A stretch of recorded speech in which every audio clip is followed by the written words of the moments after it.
And everyone in the room, settle, and here we go. Hello and welcome to the only video podcast. I really enjoy saying that every week.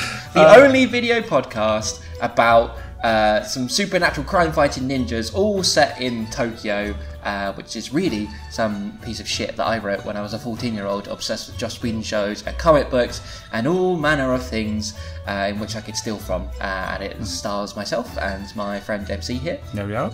As the protagonists, I guess you could say.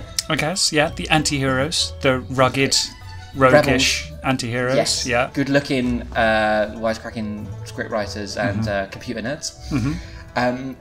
If you've missed the previous episodes, where the fuck have you been? You've missed so much. The ninjas have been established. They've met friends. They've had vampires. Revenge monsters called Joe, and there's bad ninjas, and so much going on. You should totally go and check out the earlier episodes, mostly because this won't make any sense otherwise. Maybe. Although I'm not really sure it makes any sense anyway. Well, we'll find out as we go through the episode. Yeah, well, we're on episode 9 now, which is the penultimate episode of season 1. There is one more episode to go after this. So, shall we get into it? Let's do it. This is episode 9, Prophesy Ninja. And it's Prophecy's... It's really bad. What does that mean? You were like, okay, I need 2 words that sound cool. Prophecy, ninja. Like the ninja prophecy would have at least sounded, or at least would have made grammatic sense. That's a very good point. Also, have I spelled prophecy wrong? I'm pretty sure you have. It looks really wrong. Yeah. Prophesy ninja. Prophesy. I like how you have your own vocabulary in Tomuraigassen. It's episode 9, Prophesy Ninja. It's around here somewhere, said MC. He rubbed his hands over the smooth surface. Louise was beginning to get bored. Hurry up, she said impatiently. I'm trying, he replied. I just can't find the right spot. A bit of innuendo to kick us off in this episode. MC had been trying for about 10 minutes now, and still nothing was happening. Louise wondered why she had bothered. Then, finally, he pushed the correct spot on the huge rock, and it cracked in 2 and slid apart. This is still very sexy. The cave inside was dark and smelly, still very sexy. I'm pretty sure they're literally talking about genitals at this point, because this is how sex works, right? Like, you have to find the right spot on the big rock, and it cracks and it's dark in 2. and smelly. Exactly. Phew! For a minute there, I thought we were going to be trapped on this mountaintop forever. MC didn't get annoyed easily, but it seemed like ever since him and Louise had left the mansion to quest for this prophecy, which is spelled correctly here, but not in the main title, interestingly enough. Maybe it's a different type of prophecy. Maybe it's... depends... Of course.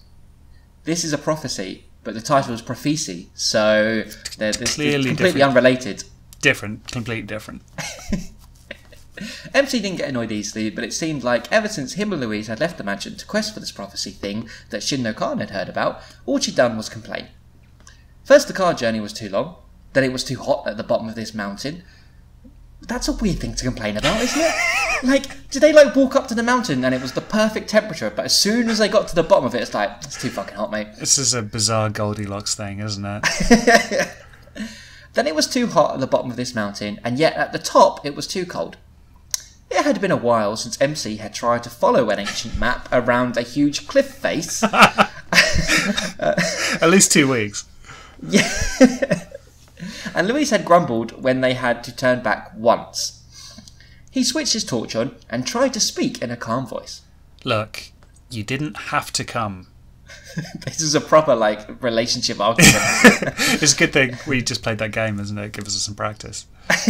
You didn't have to come to this mountain that was too hot at the bottom and too cold at the top. Yeah, well, I was bored, and Chip ain't exactly fun to be around at the moment. Ooh, picking up on the darkness that was hinted at in Chip in the last episode. Maybe. Or maybe he's just a really boring cunt. But he's a wisecracking scriptwriter. He did have to kind of stake his brother, or at least a demon with his brother's looks and memories. Besides, Jay is living at the mansion for a while. You could have stayed there with him. Only if I really felt like knowing what Corey Taylor had for dinner. Ha! Jay likes Slipknot. He's rich and he likes Slipknot. That's it. They were now away from the dim light of the cave entrance and in complete darkness. Didn't he have a torch? Like 2 seconds ago. Maybe MC is relying on his ninja vision. Well, it says they're away from the dim light, so it sounds like they put the torch on but then left it at the entrance and just went into the dark cave without it. Maybe. Ninja senses, obviously. Yeah. Louise held MC's hand so as not to get lost in the many maze-like tunnels in the cave. His eyesight in the dark was good, but this was ridiculous. Why are we after this Prophesy thing again? She asked. We're back to Prophesy now. And also, why are we after these Prophesy thing again? It's just a mess of a sentence. These, yeah. Is there more than one Prophesy? Is there like... I mean, can you have too many Prophesies in your life? I mean, I've never had too many. There's been plenty of times I'd be like, if I only had one more Prophesy. It's because you're too distracted following ancient maps around the cliff tops. True. It seems like there's one prophecy, but multiple Prophesies. So is it like, are there multiple Prophesies to one prophecy? Oh, that's the point. Like, collect 100 Prophesies and you get a prophecy. I'm not sure the exchange rate between Prophesies and prophecies. The Nauseam prophecy... No. Oh, this is going to be a tough episode to get through. I can feel it already. It's alright, Shinno-kan, you can do it. The Nausean prophecies are a great legend. Explained Shinno-kan. Jay was still confused though, despite this being the 3rd time he had been told. Chip had overheard their conversation from the top of the stairs and joined Shinno-kan and Jay in the living room. What's this about a prophecy? He asked. How much did I spell it right once? It's going to get funnier the more we say it. Shinno-kan was a patient man. You really had to be if you were a ninja master, dead, and having to explain the same thing 4 times. He took a deep breath. If he's dead, how does he breathe? Don't worry about that, just keep reading. Is there a prophecy about it that explains it? Throughout the Kuklaw's many years of existence, there has been a legend passed down to every ninja and his master. The scrolls... Oh, fucking hell. The scrolls of Nausean prophesizes major What's facts. What's a prophesize? Oh my god. The scrolls of Nausean prophesizes major facts in every generation of ninjas. It could be very useful in helping us to prolong the ways of the world. What's that? I just realised the sentence. It's the scrolls of Nausean prophesizes major facts. Oh, okay, so, that kind of makes sense. Yes, sort of. It is like when you're trying to do your racist accent as well, so it's tough to get through. But yeah, the scrolls of Nausean prophesizes major facts in every generation of ninjas. Okay, so a bit of exposition here. That's good. That's useful. So where do we find this scroll? Asked Chip. Jay, still not sure what was being said, MC and Louise went out to find it about 8 o'clock this morning. You were still asleep. You were still good old Alseep, the secret identity of Chip. He wears a fake hat and a moustache. That's your drag name. Also, we're back to like specific times and stuff like that. Looks like they left it dead on 8 o'clock in the morning. Yeah, and I like how Jay knows Chip's Alseep schedule as well. When he's Chip and when he's Alseep. Chip looked at his watch and saw that it was 11:24 a.m. Jesus Christ, how specific can you be? How many seconds, though? I think it was really... It was dead on. Okay, right, good, because that's really important to the story. Chip looked at his watch and saw that it was 11:24 a.m. He'd been sleeping a lot lately. Like a man in great pain or something. Could have woke me up, he said under his breath. Shinno-kan shot him a quizzical look.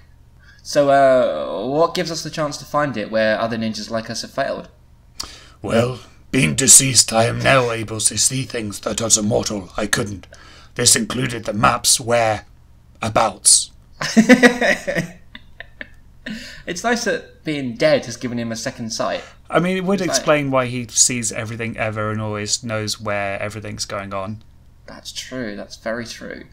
Chip wondered if his teacher had seen the events from a couple of weeks ago when he had let a vampire go free. I wonder if that was his brother Scoot by any chance. I think, yeah, we don't need to... It's not a surprise that his brother's a vampire now. We can just... No, that was literally the last episode. That was literally revealed in the last episode. And did you call him Scoot? Yes, because of the typo I made in the previous episode as well. Joke completely went over my head, sorry. So, little callback there, little callback for Nice, fans, nice. you know? They'll pick up on that. Yeah, it'll be in the wiki. He probably wouldn't understand, thought Chip. Should be an interesting read, he said to Shinno Khan, who agreed. What would? Asked Jay. Hey. Comedy. Oh, we've had innuendo, we've had comedy. This is a banger of an episode. Louise couldn't believe that a guy who was supposed to have all these ninja-like skills was lost. Again. She let go of MC's hand and carefully walked away. He turned and shone the torch on her. Is that legit, Sean? Is it? I don't know. Is that right? Is in that weird space where you just assume it's a typo and you lose your ability to English? I'll read that sentence correctly and I'll just edit in the right one afterwards. Okay.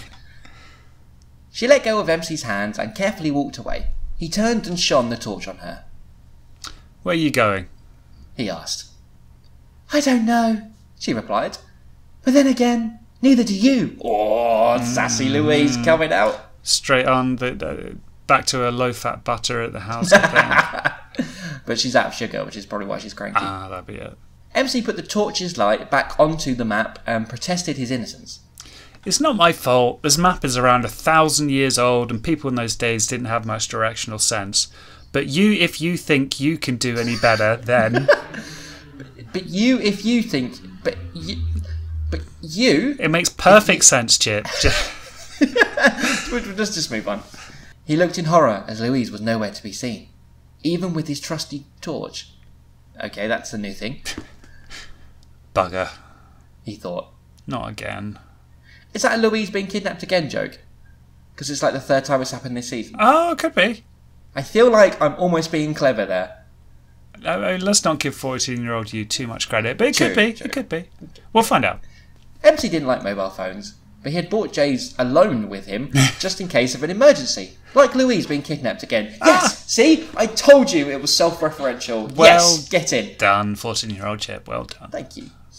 One thing he failed to take account, however, was the fact that deep inside a mystic mountain, there was not much signal. None, in fact. But since when has there been a mystic mountain? What's a mystic mountain? It's one that blocks your mobile phone signal. It's one that's really hot at the bottom but cold at the top. He tried banging the phone against the wall, but that just made it break into little pieces. What? How? What? Once again... Has this mystic mountain made you stupid as well?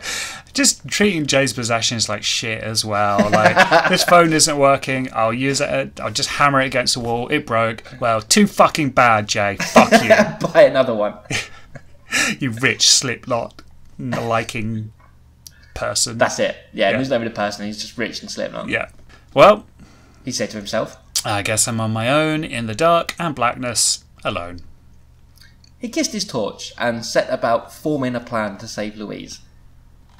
Why are you making out with your torch? Is this because Tifa hasn't phoned you back yet? It's not a flashlight, it's a fleshlight. Hey, nice. As Chip brushed his teeth, I'm surprised I haven't put at 11:37 AM, his thoughts wandered to MC and Louise and if they had located the scrolls. The way Shinno Khan told it, it would not be easy. Chip spat out the final mouthful of minty foam, and suddenly he realised if this Narsian scroll was so ancient and hard to get hold of, then surely it would be well protected by something strong and no doubt dead. He grabbed a towel and headed downstairs. Is that going to be his weapon of choice for this fight, or is he naked? Nice. Jay was instructing two men who were wearing brown overalls. Right, okay. They were hauling a great big wooden crate. How big is this wooden crate, I want to know? Great big? Is that the scroll? Asked Chip. Yes, because old pieces of paper with very old writing on it come with free home delivery. Oh, Jay being a sasspot now. No. Good comeback, thought Chip, even if he did wish he'd thought of it. Fair play, he said. So, what is it? It's a pool table. What happened to you not wanting to spend money on your friends?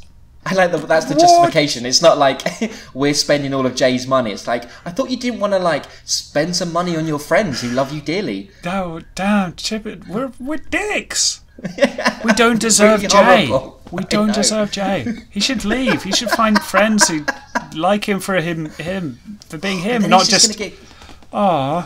He's just going to get kidnapped again, so he's got to put up with it, I'm afraid. Oh, poor Jay. He's trapped, isn't he? He's trapped in this abusive relationship. Oh, this is tragic. He is the real tragedy. It's not Chip and his vampire brother or whatever. No, it's Jay and us abusing him. Oh, poor guy. It's just this once, because you saved my life. Oh, it's just getting worse and worse. Oh. And even with the next one as well. What about next time? I want a pool table every time I save your life. Otherwise, I'm not doing it. You could be dying in the fucking street. I wouldn't lift a finger to save you unless you buy me a pool table. Oh dear, I hope we never get a rich friend. I know. We'll see. Said Jay, who was really hoping there wouldn't be a next time. Want a game to christen it? Thought Chip. Shall I go and warn my friends about pending danger or play a game of pool? I'm breaking, he said. Oh, wow.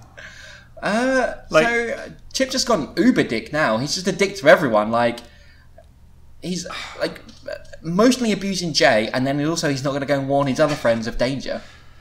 Chip's a prick, man. I think it's meant to be a joke. I mean, like, it's clearly the structure of a joke. You can see there's a joke there, but it's just overshadowed by Chip being a fucking cunt. Yeah, he's a terrible human being. Who is the real villains of this series? That's what I want to know. As MC crept through the black tunnels, he thought about what weapons he'd wished he'd brought along with him. A sword, some nunchucks, and maybe even a chainsaw. Hey, Evil Dead reference. Nice. Anything would have been dandy, but instead all he had was his fist, which he couldn't see anyway, and a torch. So he doesn't have two fists. Is that what we've established? Apparently so. I mean, maybe the other one appears in the Prophesy? I don't know. Oh, interesting. MC will get a second fist. Ooh, that's how the season ends, with that bombshell. Just then, he heard a faint moan or a growl of some kind. It was coming from the left, somewhere. It's a very... Like, the left? It's a very vague sentence. Faint moan or a growl of some kind. It was coming from the Labour Party, apparently. Slowly, it seemed to get closer and closer, until MC could hear both a moan and a growl. Ah. Except the moan was from Louise, and the growl coming from whatever had taken her. MC moved the torch towards the sound, then dropped it was a... Well, hang on. MC moved the torch towards the sound, then dropped it was a strong force hit him on the back of the head. Oh. Oh. That happened. Right. There's some things happened, I think. He quickly regained his feet and tried to get to grips with his surroundings, which of course was just the dark. I think we've established it's the dark now. I think we've got that. But how many fists does he have at the moment? He's got 3 now. Okay, wow. He felt a movement behind him and was able to block another back attack. This time he had something solid in his hands. Oh, what? What? What are you talking about? MC grappled with this thing and threw some kicks to its midsection, or what of been his midsection if MC could actually see it. Mm-hmm. He refused to let go of his opponent even when he had to take a couple of hits himself. Finally, he got a hold of a round-shaped object, which he assumed was this thing's head. He twisted it at a 90-degree... And there was a snapping sound. He twisted it at a 90-degree, and there was a snapping sound. I know earlier with the whole opening up the rock thing, it was definitely a double entendre and thingy. But this whole sequence I'm reading as double entendre, and it makes it so much better. MC's got something solid in his hands. He's grappling with it. It's a round-shaped object. Exactly. Which he's assuming is a head. Yeah. And he's twisted it at a 90-degree, the most pleasurable of degrees. You always get a snapping sound when you're having a wank, right? Suddenly, lights ripped through the cave and its tunnels, showing everything. Louise was lying on the dusty floor across from where the thing MC had just killed should have been. It wasn't. Weird, said MC as he picked Louise up. He located the map and they set off again. If only they knew where they were. This is completely not interesting what's happening with MC and Louise at the moment, is it? I mean, he just jerk off some phantom giant penis, but other than that, it's pretty boring. He's just gone to make the jokes about penises and vaginas and just loads of sex puns, really. I see nothing wrong there. Right, that's 7-0 to me, said Chip as he sunk the black ball. Yeah, all right, replied a defeated Jay. We haven't all got ninja sight and accuracy. So Chip is using all his ninja skills to win at pool and then boast about it as well. I really hope they're playing for money. Also, Jay's put his entire fortune down on the table. And while his friends are in danger as well. I'd love to save them, but I gotta humiliate Jay first. Chip was just about to set up the balls when he sensed a presence behind him. He turned, expecting to see Shin-no-Kan standing there. Instead, he saw a beautiful young lady. Jay started to panic when she flashed them her police badge. This is a very innuendo-heavy episode, isn't it? I think we're reading into things now, to be fair. Everything here is paid for. He started. Well, except for the mansion itself, but we're claiming squatters' rights. Jay wiped the sweat from his brow. Relax, said Chip. This is MC's friend. Tifa Lockhart, I presume. He held out his hand and the detective shook it firmly. Lucky guy, thought Chip. I like that he thinks MC is lucky after the firm handshake. It's not about being her big Chip. It's like, oh yeah, strong That's grip what he strength. looks for in a woman. Nice handshake. Really be able to twist round-shaped objects at 90 degrees, getting a snapping sound all night. Is MC about? Is that going to be your Tifa voice? Because I'm going to get an erection every time you do that. You know that, right? That's the plan. Don't worry, I'll snap your penis at a 90 degree angle. Is MC about? Asked Tifa. Jay was just about to inform the nice normal lady of the ninja's quest for an ancient scroll when Chip intervened. He's out at the moment, on an errand. Oh, what? PI stuff, I guess? Chip and Jay looked at each other. You guys are private investigators, right? Of course, said Chip. Well, can you let him know that I popped by? With that, Detective Lockhart left the mansion, no doubt turning as the camera swoons round on her butt, which is like swaying from side to side, leaving Chip and Jay cursing MC's luck. With her firm handshake. Why would they curse his luck? You've got really good luck. Yeah, but they don't, because their girlfriends have weak, limp handshakes. Ah, that's true, that's true. That's how you judge a woman's date worthiness, right? Like, if I'm on OkCupid, I just go straight for the handshake rating. I don't believe my luck sometimes. MC felt like going into a ninja rage on this piece of... I like how it develops ninja as an adjective in certain things. MC got out of his ninja bed and went into the ninja bathroom, where he went to the ninja loo and had a ninja shower. Then he had his ninja breakfast and he ninja brushed his ninja teeth.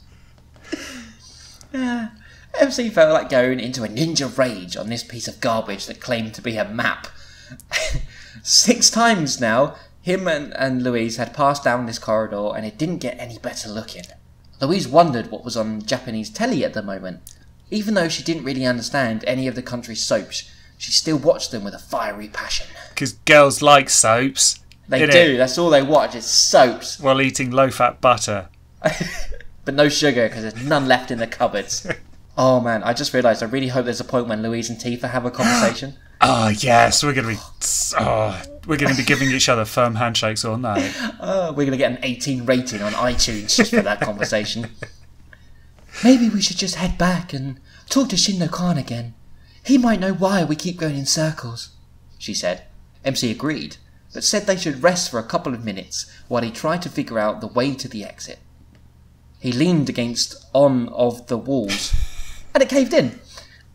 Louise hurried over to the fallen ninja and found him lying across a rusted chest. Groovy, said MC. And that's where we're going to end part 1 of Prophesy Ninja. So, we both did some sexy voices. Yes. We established that a woman's soul worth is according to how strong the handshake is. We finally met Tifa Lockhart for the first time. And for some reason she thinks we're PIs.